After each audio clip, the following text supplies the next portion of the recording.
Cawapres nomor urut 1 Saudara Muhaimin Iskandar memastikan akan mengikuti tahapan dan mekanisme dari Komisi Pemilihan Umum terkait debat Pilpres mendatang. Terkait perubahan format debat, Ketua Umum PKB menegaskan pihaknya tak mempermasalahkan hal tersebut. Nurut aja apa pokoknya maunya KPU kita ikut. KPU model apa aja itu kewenangan KPU. Yang jelas saya pada posisi sama Mas Anies nunggu saja apapun yang menjadi keputusan KPU. Tak hanya Muhaimin Iskandar, Cawapres nomor urut 2 Gibran Rakabuming Raka pun juga mengaku siap mengikuti debat Pilpres 2024. Putra sulung Presiden Jokowi ini menambahkan dirinya sudah berkonsultasi dengan akademisi jelang debat Pilpres nanti. Sudah disiapkan seperti ya. Apa? Ada konsultasi pada akademisi? Sudah. Cawapres nomor urut 3 Mahfud MD memastikan siap mengikuti debat Pilpres mendatang. Meski ada perubahan format yang dilakukan KPU, Mahfud tegaskan pihaknya akan mengikuti tahapan maupun mekanisme debat yang diatur Komisi Pemilihan Umum. Enggak apa-apa, itu urusan KPU. Saya disuruh debat, setuju, disuruh lomba menggoreng martabak, setuju, gorengannya setuju aja, biar KPU. Berbeda dengan pemilihan presiden sebelumnya, debat khusus Cawapres sebanyak 2 kali akan didampingi calon presiden kali ini. Lalu seperti apa strategi dari 3 pasangan calon presiden?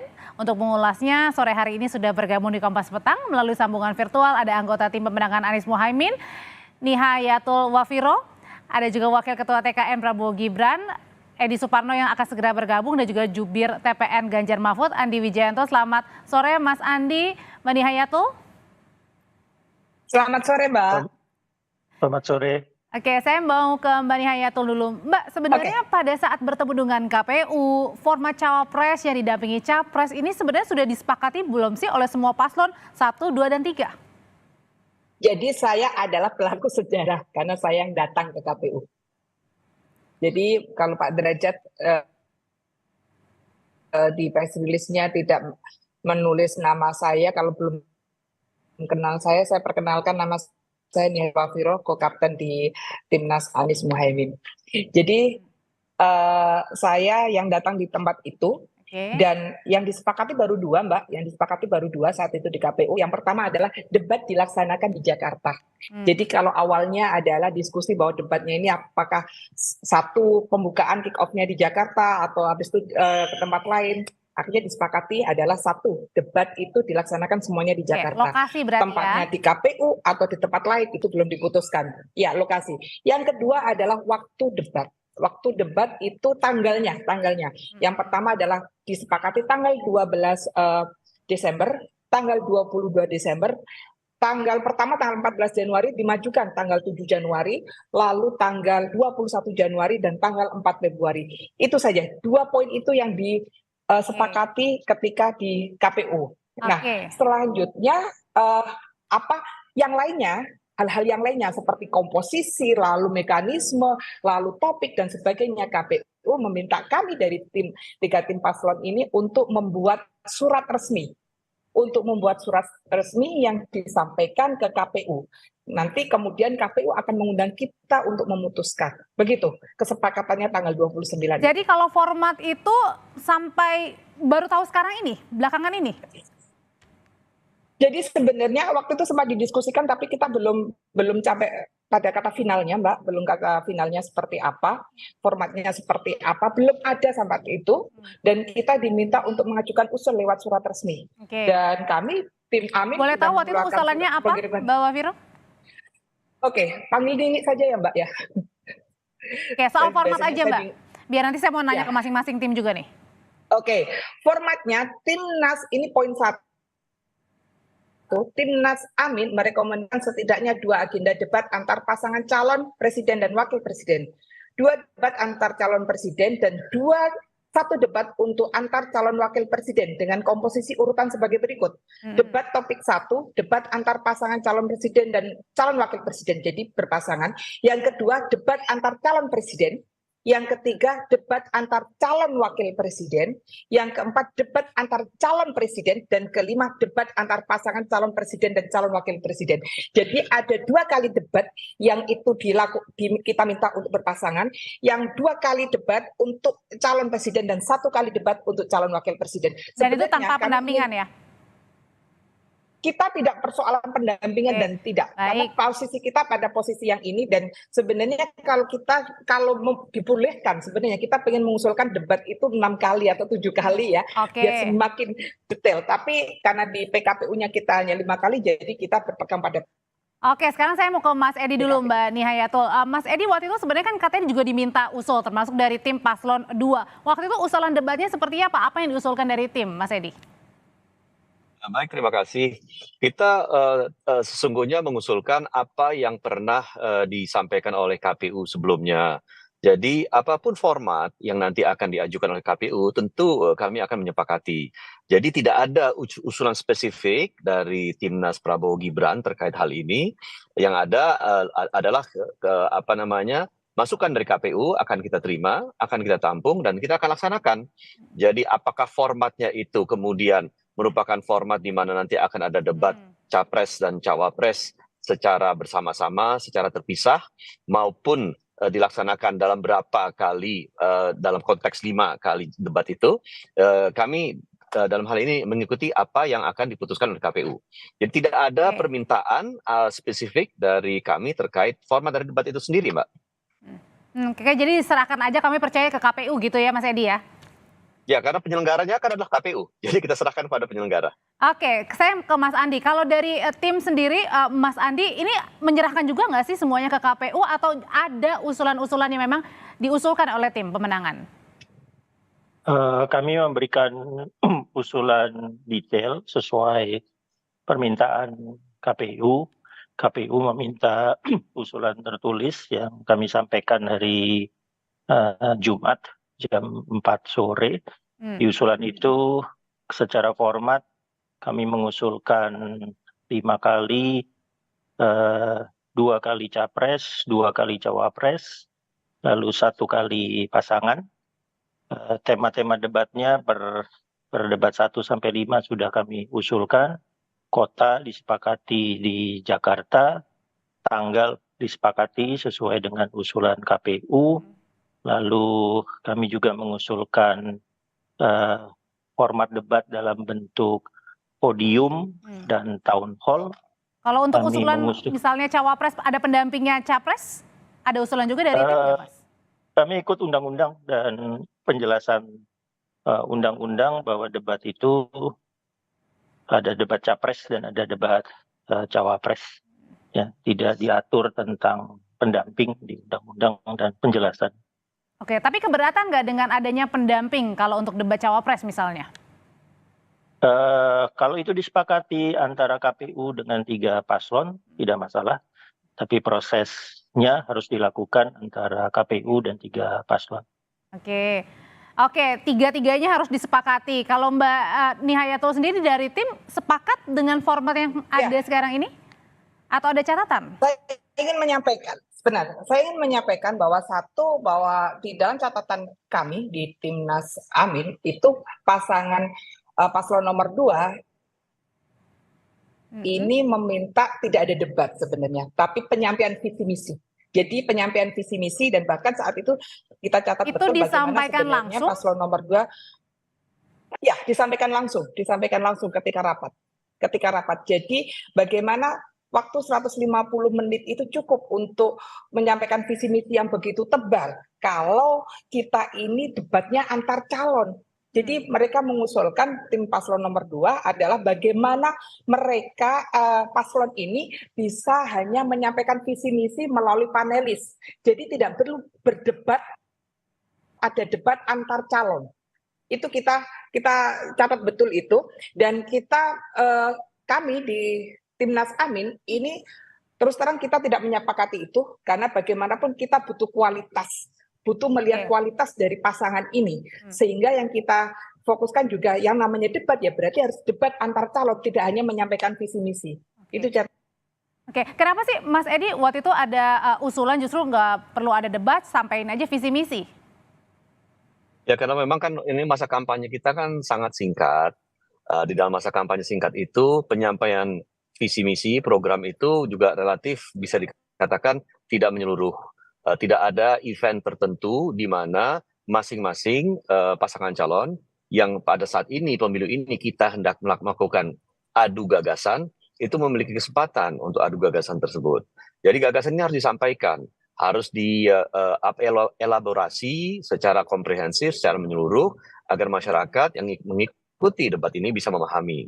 Nah, oleh karena itu, itulah usulan kami karena memang di dalam debat tersebut temanya kan sudah Tapi Mas Edi, tercatat. bukannya dengan mempertegas gagasan itu juga harus dipertegas juga salah satunya dengan tadi ya dialog misalnya atau debat satu sama lain. Kami tidak pernah menyangkal dan tidak pernah merasa tidak memerlukan adanya dialog tersebut. Tetapi memang kita harus menyampaikan visi misi program tersebut sebagai salah satu bentuk daripada akuntabilitas kita nantinya.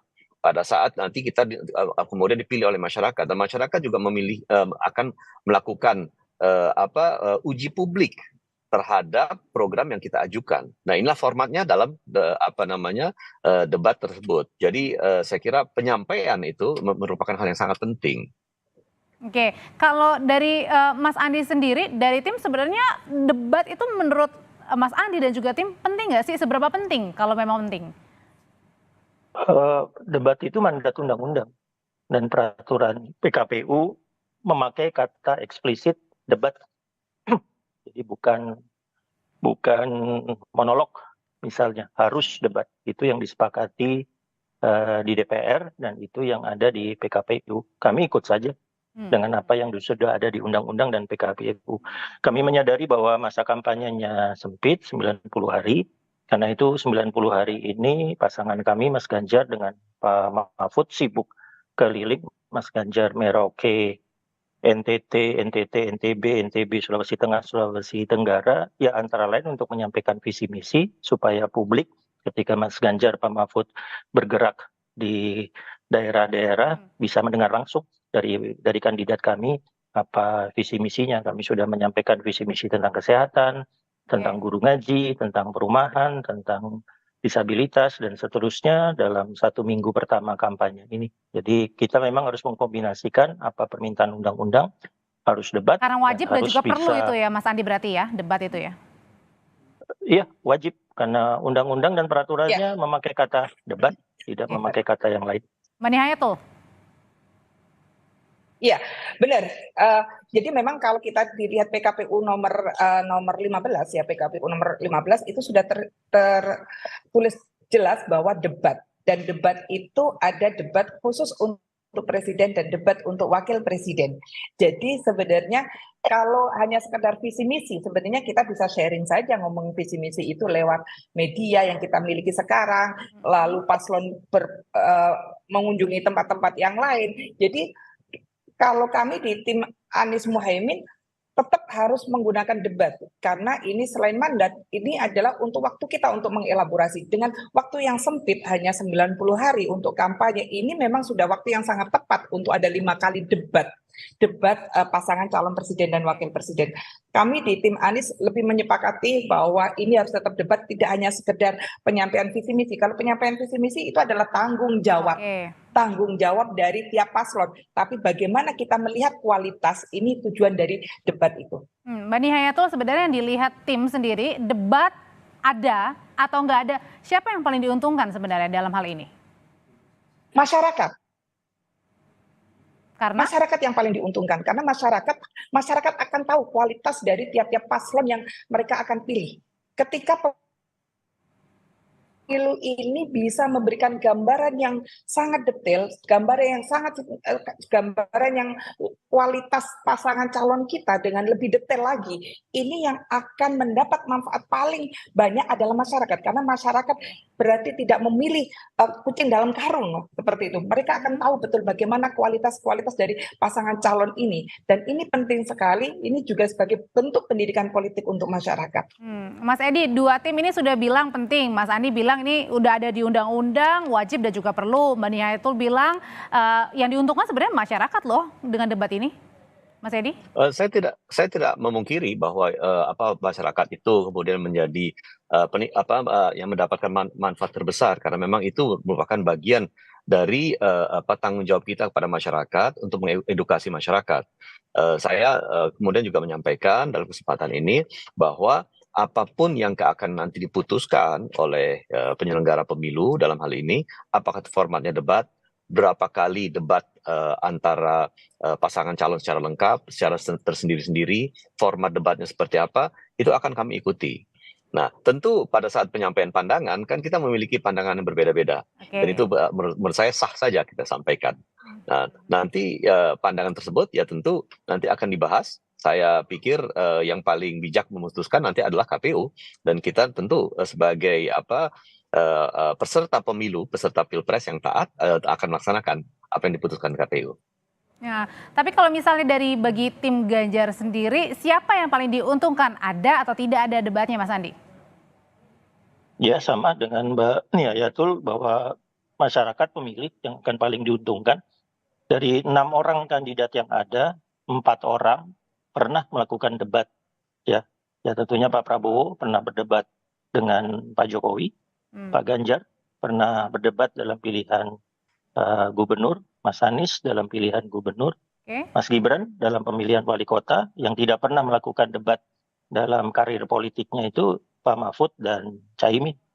Ya, jadi ada 4 orang yang pernah teruji melakukan debat dalam Pilwalkot, Pilgub dan Pilpres, dan ini sudah terbukti efektif untuk memberikan pemahaman yang lebih dalam kepada masyarakat pemilih siapa kandidat yang harus mereka pilih. Jadi ada atau tidak ada debatnya bukan capres-cawapres yang diuntungkan ya, tapi lebih ke masyarakatnya ya? Enggak, kalau kami dalam posisi ada debat. Harus ada debat karena itu yang diatur dalam perundang-undangan kita, harus ada debat. Kami nggak punya pilihan lain. Kalau seandainya KPU kemudian merancang format tidak ada debat, tidak memanggil kata debat, maka dalam prosesnya kami kemudian akan mengusulkan agar DPR memanggil KPU untuk bertanya kenapa KPU kemudian memutuskan tidak ada debat, sementara dalam perumusan peraturannya dengan konsultasi dengan DPR, KPU memutuskan ada debat. Kami harus menjalankan peraturan perundang-undangan yang sudah disepakati sebelumnya, harus ada debat. Mas Edi, saya balik lagi ke Mas Edi, Mas Andi dan juga Mbak Nia Yatul. Kalau tadi kan karena waktunya yang pendek, lebih baik tidak usah ada debat misalnya, tapi lebih ke penyampaian visi misi. Nah, sebenarnya kekhawatirannya lebih di mana sih, Mas, selain daripada waktu ini? Saya kira nggak ada yang kita khawatirkan selain memang waktunya pendek kan. Saya ralat mungkin kampanyenya 75 hari ya. Jadi kita memiliki waktu yang sangat pendek. Kalau kita lihat format dari kampanye para pasangan calon ya, dan itu juga merupakan format yang terjadi dari pilpres ke pilpres, itu waktu untuk penyampaian visi misi ketika kita berada. Jadi bukan karena ketidaksiapan atau kurang kekhawatiran lebih tepatnya dari misalnya tim maupun cawapres. Tadi Mas Andi juga sempat nyinggung soal hal itu. Saya agak kaget kalau memang ada pertanyaan itu kepada saya, ya Mbak. Jadi saya merasa pasangan calon kita sudah siap maju sebagai capres dan cawapres, tentu sudah siap menjalani seluruh tahapan dari pilpres ini. Dan tentu pada akhirnya kita nanti akan taat dan patuh apa yang diputuskan oleh KPU. Jadi kalau tidak berpengalaman di debat itu juga jadi bukan menjadi suatu masalah ya untuk debat nanti ya? Untuk masing-masing paslon. Semua kandidat, semua peserta pilpres ini pasti akan melalui program pelatihan, pematangan untuk debat, itu pasti. Ya, jangankan pilpres, pilkada saja ada untuk pilgub, untuk pilwalkot dan lain-lain. Jadi proses itu dilaksanakan dan kami juga akan melaksanakan proses ini secara baik dengan persiapan yang matang ya, untuk kemudian kami meyakini bahwa pasangan calon kita akan mampu untuk memberikan keyakinan kepada masyarakat di dalam proses tersebut. Oke, saya kembali lagi ke Mbak Nia Yatul. Kalau dari kesiapan pasangan Amin sendiri, Mas Anies dan juga Caimin seperti apa? Karena kan sering sekali ya belakangan ya ngikuti juga misalnya ke masyarakat gitu. Tapi saya juga akan tanyakan kepada masing-masing tim, ke Mas Adi dan juga Mas Edi. Tapi nanti usai jeda baru akan dijawab Bapak dan juga Ibu. Tetaplah bersama kami di Kompas Petang.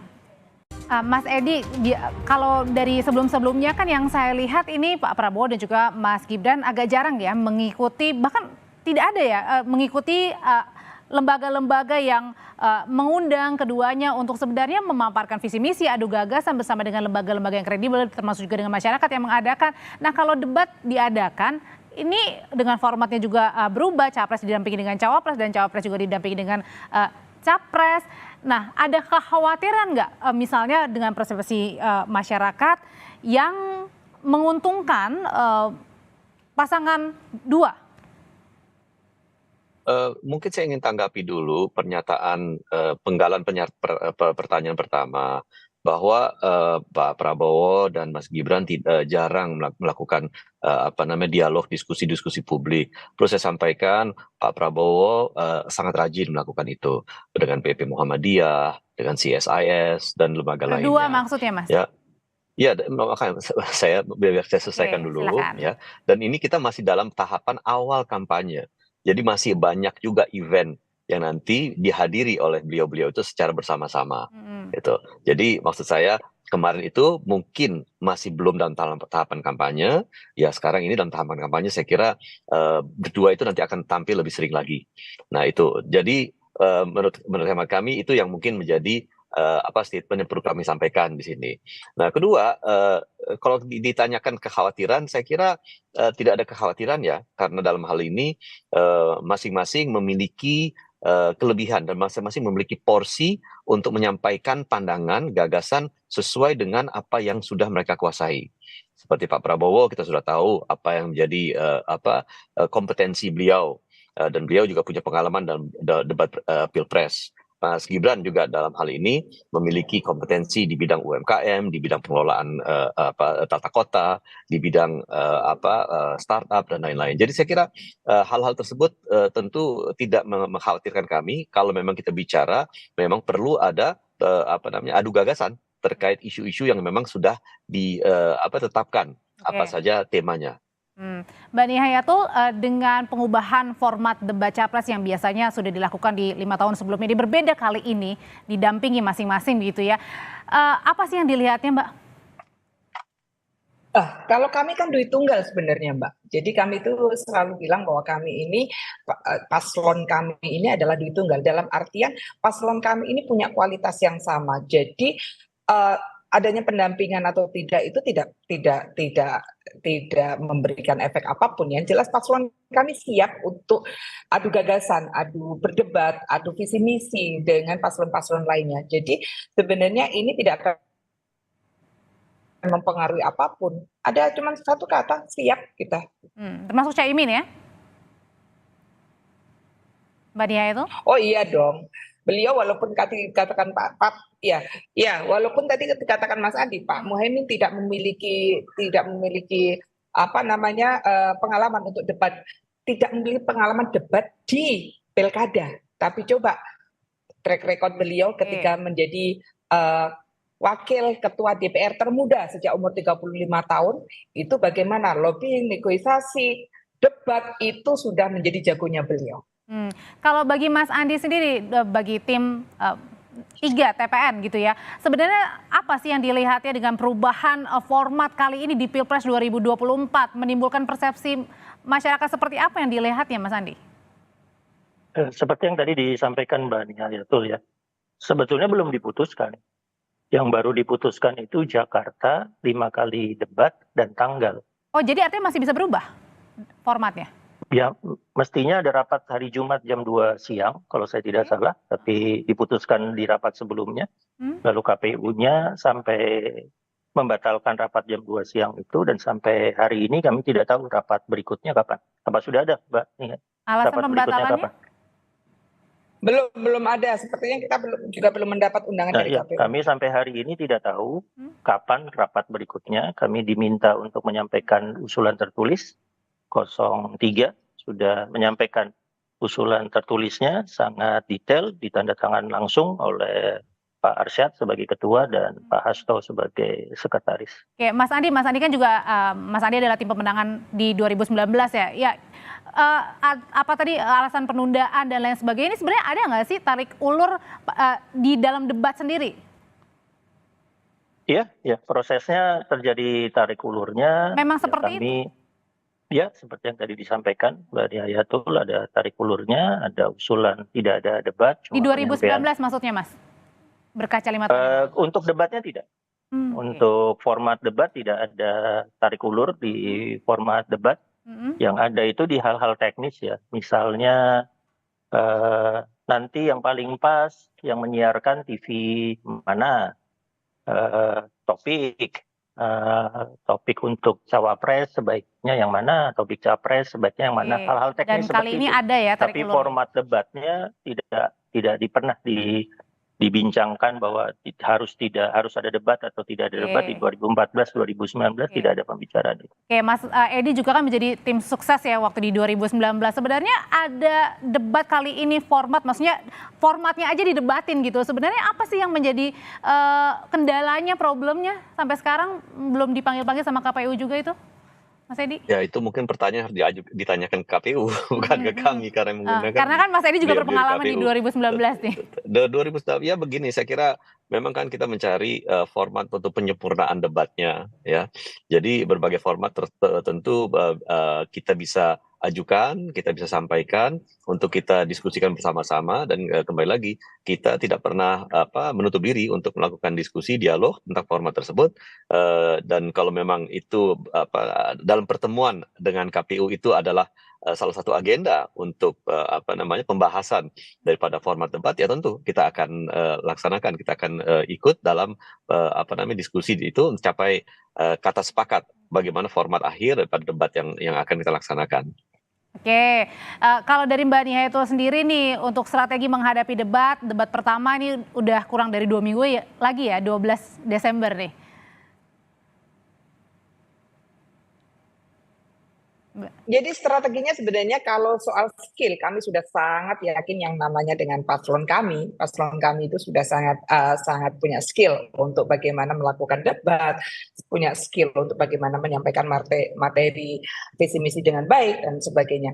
Nah persiapannya sebenarnya lebih pada persiapan pada ini ya, mungkin sehari atau 2 hari sebelum debat mungkin perlu break dulu, contoh seperti itu untuk break untuk tidak keluar kota karena paslon kami ini Pak Muhaimin sekarang posisinya sedang di daerah Riau, lalu Pak Anies sedang di Medan, beliau tidak pernah berhenti untuk muter ke seluruh Indonesia, jadi mungkin hanya butuh 1 hari untuk break dulu sebelum debat, istirahat ya. untuk menyiapkan mungkin biar bisa istirahat sebentar ya. Oke, baik. Dan untuk memastikan beliau ada di Jakarta tanggal 12 itu. Iya, jangan kemana-mana. Mas Edi, persiapannya Mas, 12 Desember debat perdana nih. Ya, masing-masing akan mendalami materi tertentu ya sesuai dengan tema debatnya yang akan diajukan pada tanggal-tanggal yang sudah ditetapkan. Saya dan masing-masing akan mendapatkan coaching session untuk debat tersebut yang diberikan materinya oleh para ahli dan dalam hal ini ya termasuk saya juga akan memberikan nanti masukan terkait beberapa isu sesuai dengan tupoksi saya di DPR RI. Tetapi menurut saya coaching session itu akan dilaksanakan. Coaching session itu termasuk debat cawapres juga ada, khusus cawapresnya? Ya, capres cawapres kan akan di-coaching dua-duanya. Gitu, karena mereka peserta daripada debat itu. Dan itu saya kira merupakan latihan yang memang kita sudah laksanakan di dalam pilpres ke pilpres. Kami kebetulan sudah 2 kali mendukung Pak Prabowo, ini yang ketiga kalinya. Jadi kami sangat optimis bahwa beliau adalah orang yang sangat cepat untuk menangkap dan sangat cepat untuk bisa menanggapi isu-isu penting. Kalau Pak Prabowo kan sudah paham mengikuti debat pilpres terutama Mas Edi. Kalau Mas Gibran? Kalau Mas Gibran, saya justru senang kalau memang masyarakat meragukan, publik meragukan kepiawaian Mas Gibran. Mas Gibran juga seseorang yang cepat sekali belajar, cepat sekali memahami, dan bisa memberikan tanggapan secara sederhana dan singkat, tetapi betul-betul jitu, sesuai dengan apa yang ditanyakan. Jadi saya kira ya kita lihat saja nanti pada tanggalnya, pada saatnya itu kita meyakini bahwa beliau akan berperforma secara sangat baik. Oke, ada coaching kliniknya nanti buat capres dan juga cawapres. Mas Andi, persiapannya Mas Ganjar dan juga Pak Mahfud. Nah, ini coaching kliniknya sedang dilakukan sekarang. Mereka bergerak ke daerah-daerah. Udah itu start dalam nih. rangka Oke. dalam rangka coaching, bertemu dengan masyarakat, tanya langsung tentang tema-tema debat, apa yang menjadi masukan dari mereka, sehingga mereka langsung mendapatkan pandangan lapangan, pandangan real, apa yang menjadi masalah-masalah yang bisa digali. Coaching klinik terbaik selalu pada saat bertemu dengan masyarakat. Kalau untuk kekompakan nih, karena kan nanti masing-masing ada didampingi nih, capres, didampingi cawapresnya dan sebaliknya. Ya chemistry-nya sudah jalan sebetulnya, karena sudah 2 bulanan berinteraksi, lalu antara tim TPN dengan tim intinya Mas Ganjar, dengan tim intinya Pak Mahfud juga rutin bertemu, tapi yang paling penting selama Mas Ganjar dengan Pak Mahfud bergerak ke wilayah-wilayah, ya mereka langsung menemukan masalah-masalah real dan secara cepat mencari solusi-solusi. Baik, masing-masing tim ini sudah mempersiapkan strateginya. Paslon nomor 1 lebih ke istirahatnya, kedua paslon nomor 2 coaching klinik, dan ketiga sedang menjalankan coaching klinik data ke masyarakat. Terima kasih Bapak dan Ibu, sehat selalu, kita ketemu lagi di lain kesempatan. Terima kasih. Terima kasih. Terima kasih.